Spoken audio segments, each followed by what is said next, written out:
আমার নাম হচ্ছে শঙ্কর মণ্ডল, বাবার নাম হচ্ছে সুনীল মণ্ডল, কালীগঞ্জ থানা, জেলা সাতক্ষীরা। আমাদের এই 2012 সালে সামাদ গাজী ও আলমগীর গাজী ভাড়াটি সন্ত্রাসী এনে আমাদের বাড়ি ওই আমাদের জমি জোর করে দখল করে রাইস মিল করে 2012 সালে। ও ভাড়াটি সন্ত্রাসী এনে সেই মিল ঘর রাতারাতি সারাদিন রাত্রিও পর্যন্ত কাজ করে আমাদের জায়গায়। কাজ করার পরে সে আবার তারপরে হচ্ছে এখানে এবার হচ্ছে এখানে আমরা হচ্ছে এখানে ওখান থেকে হাইকোর্টের ও সুপ্রিম কোর্টের রায় পালি ও সামাদ গাজী ও আলমগীর ভাড়াটি সন্ত্রাসী এনে আমার বাড়ির থেকে ওটাই নিয়ে যায়। নিয়ে গিয়ে মাইদুর করি ও মিলিয়ে আটকাই রেখি। হচ্ছে এখানে সকালে থানা প্রশাসন এসে তারপরে এক রাত বন্দি করে রেখি। এই থানার থেকে আমার মা পুলিশ এনে তাই হচ্ছে এখানে আমাকে ছাড়াই না নিয়ে আসে। আমার হাসপাতালে আমার সার্টিফিকেট সব আছে, এরপরেও আমরা কোনো বিচার পাচ্ছি না। আগস্ট মাসে কত বলবো ও আবার সামাদ গাজী ও আলমগীর গাজী আগস্ট মাসে সে আবার বাঁশের চটা দিয়ে আমাদের বাড়ি চত্বরবারে ঘেরা বেড়া দিয়ে সে আবার জায়গা আবার দখল করে সেই জমি থেকে আবার একটা ঘরও বাঁধে। আবার আমাদের বাড়ি থেকে আবার আগুন ধরেই দেয়, দিয়ে সেই বাঁশের চটা দিয়ে সেই বাঁশের চটা থানা পুলিশ এসে সেই বাঁশের চটা ঘেরা বেড়া সব উঠেই দেওয়া হয়। দেওয়ার পরে আবার সিসি ক্যামেরা লাগায় আমাদের বাড়ির সাইডে, সেই ক্যামেরাগুলো পুলিশে প্রশাসনে এসে তুলে দিয়ে যায়। নিয়ে যাওয়ার পরে সে আবার হচ্ছে এখানে আমাদের এই জায়গায় আবার 4 লাখ টাকার মতন আমাদের গাছ গাছালি কেটে বিক্রি করেছে গাছ জোরে। ভাড়াটি সন্ত্রাসী এই নিয়ে আমাদের সেই গাছ গাছালি কেটে নিয়ে যায় আর বলে কি জানে বাবু তো সানে তোর মেরে দেবো। আব্দুল সামাদ গাজী ও আলমগীর গাজী এই সমস্ত দেখে আমার বাবা সহ্য না করতে পারি স্টক করে বাবা মারা যায়।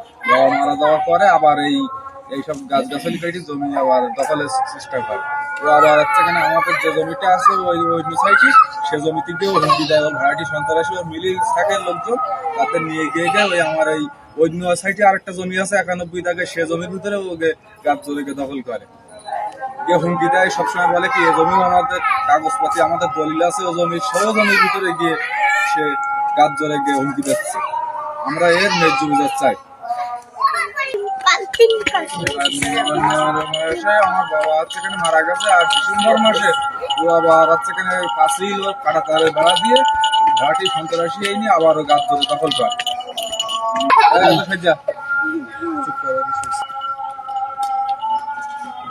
আমার একটা ভ্যান আছে, সেই ভ্যানটাও আমার বাড়ির থেকে বের করার মতন না। সেই ভ্যানটা চালাই আমি খাই, সেই ভ্যানটাও কিন্তু আমার বের করতে দিচ্ছে না বাড়ির থেকে। তুলসী মন্দিরে যে পুজো করতে যাবো সেও জায়গায় কিন্তু জাতি পারতেছি নি, কলে জল নিতে জাতি পারতেছি নি, কাটা তাড়ের বেড়া ও পাঁচিল দিয়ে সে রেখেছে। তাই এর জন্য আমরা যদি এর জন্য ন্যায্য বিচার আমরা চাই। এটা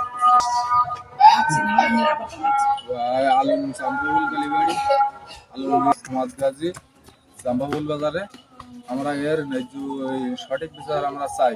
নতুন সরকার এইছে, নতুন সরকারের কাছে আমরা এটা ও সামাদ গাজী ও আলমগীর গাজী আমার তার ঘেরা বেড়া দিয়ে আমরা এর একটা সঠিক বিচার আমরা চাই।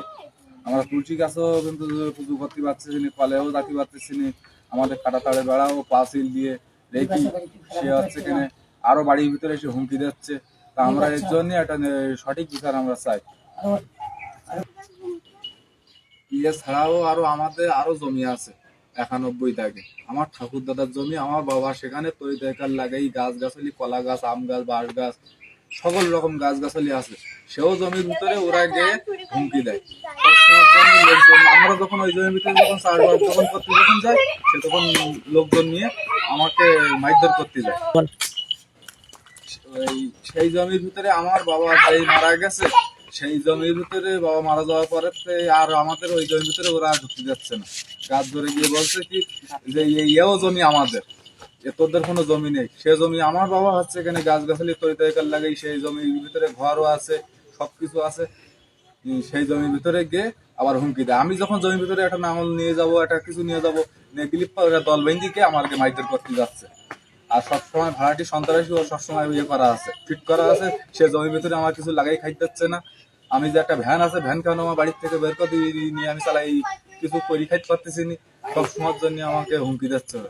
দিচ্ছে না আমার ভ্যানটা না দেওয়ার পরে আমার ঠাকুর দাদার জমি বাবা মারা যাওয়ার পর সেও জমিটা কিন্তু আমাকে জোর করে নিয়ে নিচ্ছে ওরা, বলছে যে তোদের কোনো জমি নেই।